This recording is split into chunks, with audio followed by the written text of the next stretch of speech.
সুন্দর করে আপ্যায়ন করলেন। সিংহী মুনি বলছে, রাজামশাই আপনি তো আমাকে তো ভালো করে আপ্যায়ন করছেন, কিন্তু আমি আপনার কাছে একটা দুঃসংবাদ নিয়ে এসেছি। কি দুঃসংবাদ? ওই যে আপনি আমার বাবার গলায় মৃত সর্প ঝুলিয়ে দিয়েছিলেন, তাই আপনাকে অভিশাপ দিয়ে দিয়েছি, 7 দিনের মধ্যে আপনার তক্ষতের দংশনে মৃত্যু হবে। যেই না বলেছে বাবা, আর রাজা পরীক্ষিত উদ্দণ্ড নৃত্য শুরু করে দিয়েছে। সবাই মনে মনে চিন্তা করলো, মৃত্যু সংবাদ শুনে বোধহয় রাজা পাগল হয়ে গেছে, তাই বোধহয় নৃত্য করছে। রাজা বলছে, ওগো আমি পাগল হই নাই গো। তাহলে নৃত্য করলেন কেন? বলছে, কেন নৃত্য করলাম জানো? জগতে সবাই আসার সময়টা জানতে পারে, কেউ কি জানতে পারে যে সর্বমায়ার বন্ধনকে পরিত্যাগ করে কবে সে 4 জনের কাঁধে চেপে শ্মশান ঘাটে যাবে? আমি একজন মানুষ, আমি ভাগ্যবান যে আমি জানতে পেরেছি আমার হাতে মোটেই সময় আর 7 দিন। তাহলে যখন ব্রহ্ম সাপ করেই ফেলেছি, ব্রহ্ম পাপ যখন করে ফেলেছে, তো মুক্তি আছে? বুঝে হ্যাঁ, তাহলে 7 দিন ধরে আপনি ভাগবত শ্রবণ করুন। ভাগবতটা শোনাবে কে? ওই যে আগে বলেছি সুখদেব গোস্বামী। এই সুখদেব গোস্বামী হরিদ্বারে যেখানে আরতি হয়, ঘাটটার নাম ব্রহ্মকুণ্ড বা হরিকাপড়ি। এই হরিকাপড়ি বা ব্রহ্মকুণ্ডের ঘাটে 7 দিন ধরে রাজা পরীক্ষিতকে ভাগবত শ্রবণ করালেন। আর শোনাতে শোনাতে রাজা পরীক্ষিত বললেন, দানং ব্রতং তপোযজ্ঞং সাধাঞ্চ পিতৃতর্পণম সকলানি স্মরণ হরিনাম সংকীর্তন বিনা কলো। মানে তুমি দান করো, ব্রত করো, যাগযজ্ঞ করো, তপস্যা করো, এগুলো নিশ্চয়ই মহৎ কাজ, কিন্তু এগুলো কখনোই সফল হয় না। কেন? কারণ কলিযুগের একটাই কাজ, 4 যুগে 4 ধর্ম জীবের কারণ, আর কলিযুগের ধর্ম কেবল হরিনাম সংকীর্তন। তুমি কি শুধু এলএসএ সেই কাজ করছো? DD3 নাই? তাহলে আমি যখন জিজ্ঞাসা করলাম, আমি মিথ্যা কথা বললি। জয় রাধে, হরে কৃষ্ণ। কিছু করার নাই বাবা, ঠিক আছে, চলো আস্তে আস্তে দেখো, তুমিও চেষ্টা করো, আমিও চেষ্টা করো, সব হবে। সবাই মিলে একসঙ্গে গাইবো, আমাদের গৌর এলো রে,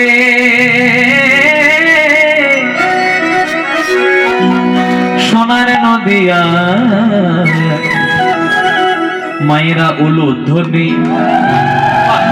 হরির ধ্বনি, তাই গৌর হরি বল, শব্দ শোনা যায় আমাদের গৌর এলো রে, আমাদের গৌর এলো রে, সোনার নদিয়া,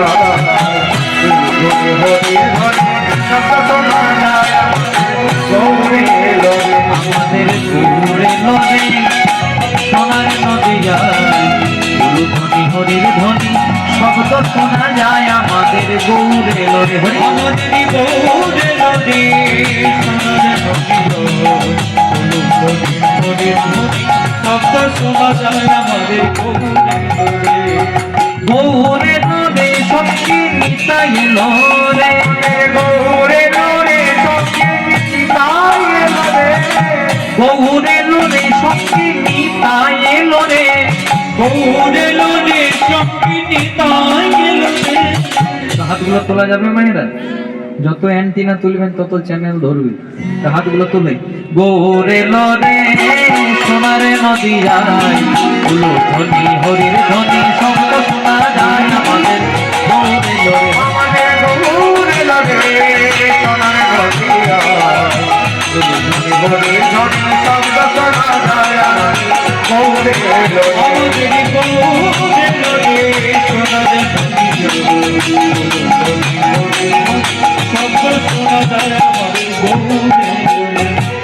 নিতাই গৌর সংকীর্তনে নেচে নেচে যায়, নিতাই গৌর সংকীর্তনে নেচে নেচে যায়, হরি নামে কৃষ্ণ নামে জগৎ মাতা, হরি নামে কৃষ্ণ নামে জগৎ মাতা, আমার গৌর এলো রে, সোনার নদিয়ায়, ধ্বনি হরির ধ্বনি, শব্দ শোনা যায় আমাদের গৌর রে, তাই গৌর এলো রে, সোনার নদিয়ায়, হরির ধ্বনি, শব্দ শোনা যায় আমাদের গৌর এলো রে, আমাদের গৌর এলো রে, সোনার নদিয়ায়, হরির ধ্বনি, শব্দ শোনা যায় আমাদের গৌর এলো রে।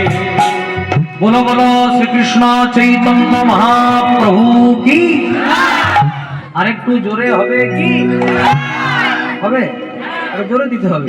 জগৎগুরু নিত্যানন্দ প্রভু কি, মহাদেব অবতার অদ্বৈতাচার্য প্রভু কি, পরম বৈষ্ণব শ্রীবাস প্রভু কি।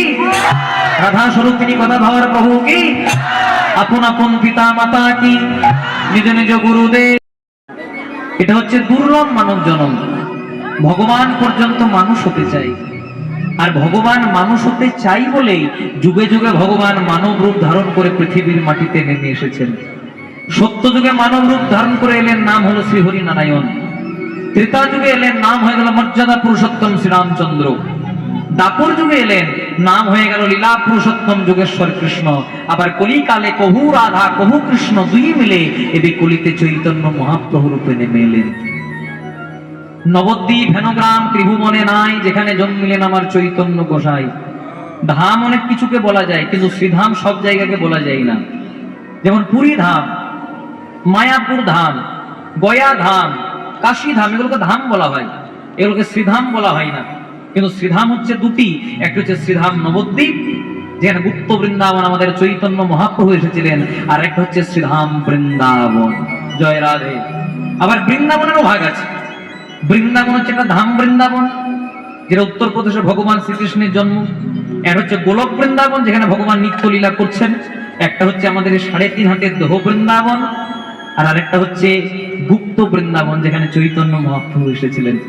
আমরা বাঙালি জাতি ধন্য, আমরা বাঙালি জাতি গর্বিত যে আমাদের পশ্চিম বাংলার মাটিতে নদিয়া নবদ্বীপে মহাপ্রভু এসেছিলেন। আমরা গৌর দেশের মানুষ। জয় রাধে। আমাদেরকে অনেকে প্রশ্ন করে, বাবা যে যত যত দেব দেবতা সবাই কি ভারতের মাটিতে নামতে পেল? এত এত দেশ আছে, পাকিস্তান আছে, আমেরিকা আছে, জাপান আছে, ইংল্যান্ড আছে, যত যত দেব দেবতা ভারতে কেন নেমে এলো? আমরা শুধু তাদেরকে একটাই উত্তর দিই, এরোপ্লেন তো সব জায়গায় নামে না। জয় রাধে। এরোপ্লেন আপনার বাড়ির ছাদেও নামবে না, আমার বাড়ির ছাদেও নামবে না। যেখানে এয়ারপোর্ট থাকবে সেখানে এরোপ্লেন নামবে।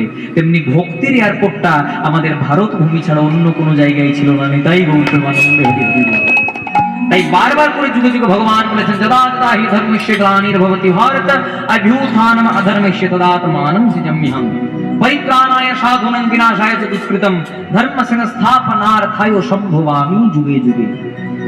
যখন যখন পূর্ণ ভারত ভূমিতে ধর্মের গ্লানি ঘটে, অধর্ম ধর্মকে গ্রাস করে নেয়, তখন ভগবান বলেন আমি নিজেই নিজেকে সৃষ্টি করি।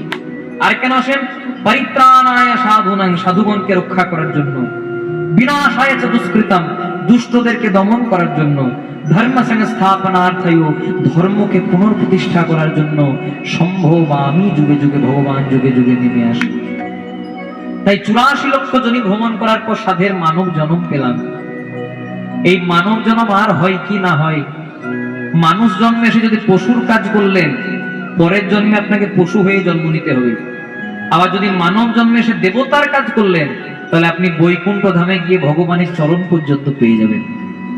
এটা পুরোটা প্রকাশ পায় কিসে না? কর্মে। কর্ম যেমন করবেন ফল তেমন পাবেন।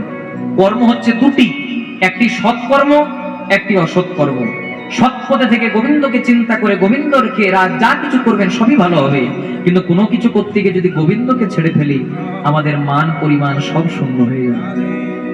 তাই এই মানুষ জন্ম পাওয়ার আগে আমরা কতবার জন্মগ্রহণ করলাম জলজ প্রাণীতে, মানে সাপ হলাম, ব্যাঙ হলাম, কুমির হলাম, মাছ হলাম, কিন্তু মুক্তি পেলাম কবে? তোমাদের সকলের বাড়িতে আছে মায়েরা, তোমরা সন্ধ্যেবেলায় বাজাও কি না? শঙ্খ বা শাঁখ। সেদিন আমরা শঙ্খ বা শাঁখ রূপে জন্মগ্রহণ করলাম, আর শঙ্খটা আমার গোবিন্দ সেবায় বেজে গেল, সেদিন আমাদের জলজ প্রাণী হতে মুক্তি হয়ে গেল। তারপর কতবার জন্মগ্রহণ করলাম উদ্ভিদ রূপে, মানে গাছপালা রূপে, আম গাছ, জাম গাছ, কাঁঠাল গাছ, পেয়ারা গাছ, অনেক গাছ হলাম, কিন্তু মুক্তি পেলাম কবে? যেদিন হিন্দু সনাতনীর ঘরে, এ ধরুন সামনে আপনাদের রাখা আছে, আমরা তুলসী বৃক্ষ রূপে জন্মগ্রহণ করলাম। বৃন্দা ওই তুলসীতে বই প্রিয়া ওই কেশবশ্চ কৃষ্ণ ভক্তি পদে দেবী সত্যবত্তৈ নমো নমঃ। জয় রাধে। গোবিন্দকে সেবা দিতে কি লাগে? তুলসী পাতা আর একটু গঙ্গার জল। মহাজন বললেন, তোমার বাড়িতে যদি তুলসী পাতা নাও থাকে, তাহলে মন তুলসী, মানে মনটাকে তুলসীর মতো পবিত্র করতে হবে। আর জল তো ভগবান দিয়েই দিলেন, দক্ষিণ নয়নে গঙ্গার জল, বাম নয়নে যমুনার জল। ব্যাংকে টাকা রাখলে যেমন টাকার সুদ পাওয়া যায়, তেমনি ভক্তির ব্যাংকে যদি নয়ন জল রূপী টাকা রাখেন, যেদিন আপনার যাওয়ার সময় হবে, জম আসার আগে ভগবান আপনার হাতটাকে ধরে এপার থেকে ওপারে নিয়ে চলে যাবেন। তাই বলতে যেদিন আমরা তুলসী বৃক্ষ রূপে জন্মগ্রহণ করলাম, আর তুলসী পাতাটাই আমার গোবিন্দ সেবাই লেগে গেল, সেদিন আমাদের উদ্ভিদ জন্ম হতে মুক্তি হয়ে গেল। তারপর কতবার জন্মগ্রহণ করলাম পাখি রূপে, টিয়া পাখি, কাকাতুয়া, ময়না, চড়ুই, অনেক পাখি হলাম। টিয়া পাখি, কাকাতুয়া, ময়না, চড়ুই, অনেক পাখি হলাম, কিন্তু মুক্তি পেলাম কবে? ন্যাশনাল বার্ড, জাতীয় পাখি কি নাম? ময়ূর। যদি ক্যালেন্ডারে শ্রীকৃষ্ণের ছবি দেখেন বা মন্দিরের ভেতরে শ্রীকৃষ্ণের বিগ্রহ দেখেন, কৃষ্ণের মাথাতে কিসের পাখা? ময়ূরের পাখা। তো যেদিন আমরা ময়ূর রূপে জন্মগ্রহণ করলাম আর ময়ূরের পাখাটা আমার গোবিন্দ সেবাই লেগে গেল, সেদিন আমাদের পাখি জন্ম হতে মুক্তি হয়ে গেল। তারপর কতবার জন্মগ্রহণ করলাম পশু রূপে, বাঘ হলাম, সিংহ হলাম, কুকুর হলাম, বেড়াল হলাম। মনে করুন আপনার সঙ্গে কারো ঝগড়া হয়েছে আর তাকে আপনি কুকুরের বাচ্চা বলে দিয়েছেন, কি হবে? জয় রাধে। বলেন বলেন। হ্যাঁ, আপনাকে ঘরে যেতে দেবে না, দরকার হলে সামনাসামনি যে হসপিটাল আছে সেখানেও ভর্তি করে দিতে পারে। জয় রাধে। আর ঝগড়া হয়েছে, তাকে আপনি কুকুরের বাচ্চা না বলে যদি বাঘের বাচ্চা বলে দেন, তাহলে আর ঝগড়াই হবে না, ঝগড়া থেমে যাবে। জয় রাধে। কিন্তু আমরা এটা বুঝলাম না বাবা, যে বাঘের বাচ্চাই বলো আর কুকুরের বাচ্চাই বলো, শেষমেশ দুটোই জানো, আর এটা আমরা বুঝলাম না, শুধু এগুলো নিয়ে মাতামাতি করে গেলাম। তাহলে বাঘ হলাম, সিংহ হলাম, কুকুর হলাম, বেড়াল হলাম, কিন্তু মুক্তি পেলাম কবে? যেদিন হিন্দু সনাতনীর ঘরে গাভী রূপে জন্মগ্রহণ করলাম। গাভী জন্ম মানুষ জন্মের চেয়ে পবিত্র জন্ম, যদি ধরতে যান। যদি বলেন কি করে? কারণ গাভীর মল মূত্রটাও গোবিন্দ সেবাই লাগে, সেটা কিন্তু মানুষের লাগে না। জয় রাধে। তাহলে গাভীর মল মূত্র গোবিন্দ সেবাতে লাগলো, কিন্তু গাভী বদন দিয়ে হরির নাম বলতে পারলো না। তারপর ভগবান আমাদেরকে দিলেন হরি বলার মতো জন্ম। এই জন্মে আমাদেরকে বদনটা দিল কেন? হরি বলার জন্য। কিন্তু আমরা হরি নাম করলাম।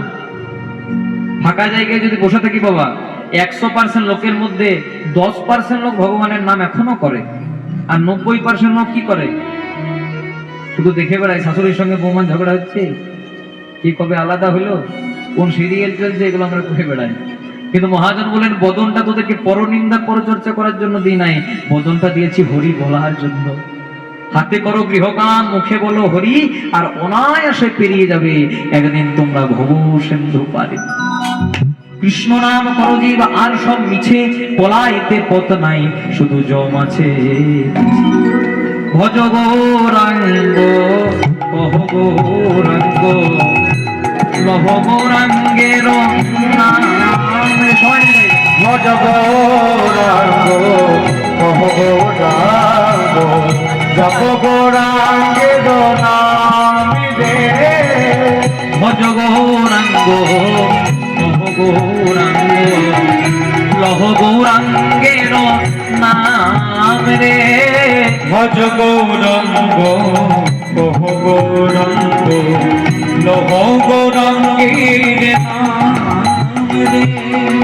দিন গেলে হা গৌরাঙ্গ, জীবনে একবারে রে।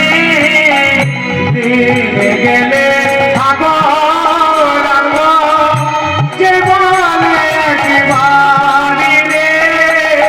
প্রভাত কালে হা গৌরাঙ্গ, জীবনে একবারে রে। প্রভাত কালে হা গৌরাঙ্গ, জীবনে একবারে রে। সেজন্য আমার আমি হই তার রে। সেজন্য আমি হই তার রে। সেজন্য আমি হই তার রে।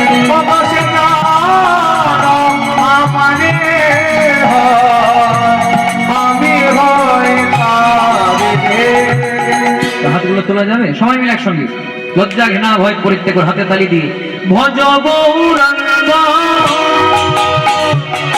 কহ গৌরাঙ্গ, কহ গৌরাঙ্গের নাম। একবার ভজ গৌরাঙ্গ কহ গৌরাঙ্গ,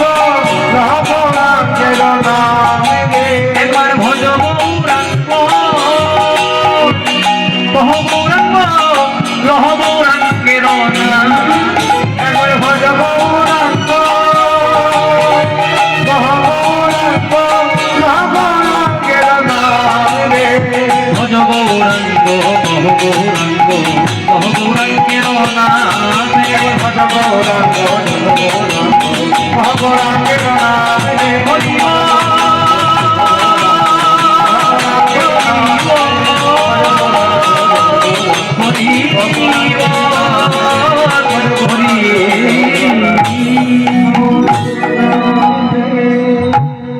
জয় জয় জগন্নাথ শ্রী সচিরনন্দন শ্রী সচিরনন্দন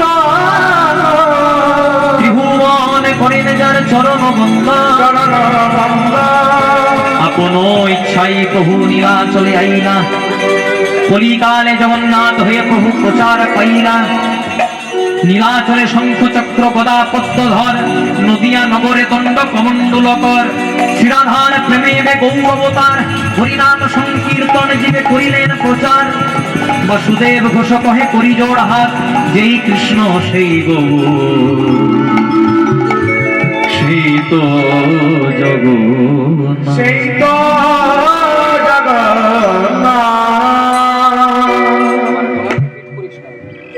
বসুদেব ঘোষ কহে করি জোড় হাত যেই কৃষ্ণ সেই গৌর সেই জগন্নাথ জয় রাধে। এতক্ষণ আমরা ছিলাম গৌরের কথা শ্রবণ করলাম নবদ্বীপ মাঝে, কারণ কথায় আছে হেন নিতাই বিনে ভাই রাধা কৃষ্ণ পাইতে নাই, দৃঢ় করি ধরো তোমরা নিতাইয়ের উপায়। নিতাইকে ভজন করলে গৌর পাওয়া যায়, আর গৌরকে ভজন করলে ব্রজে বা বৃন্দাবনে যাওয়া যায়। সেই পথ অনুসরণ করে আজ আমরা গৌরের কথা শ্রবণ করে আমরা প্রবেশ করব বৃন্দাবনে। জয় রাধে। কারণ ভোজবাড়িতে বসে পাতা দেওয়ার পর খাবার দিতে দেরি করলে যাদের খিদে পায় তাদের বড় কষ্ট হয় না? জয় রাধে। তো সম্মতি জানাবেন। তেমনি কীর্তন আসরে বসে যদি লীলার চেয়ে বেশি গৌর চন্দ্রিকা গাওয়া হয়, যারা ভজন রসিক ভক্ত তাদের মনে বড় আঘাত লাগে। তাই একটু ছোট করে গৌর চন্দ্রিকা গাইলাম।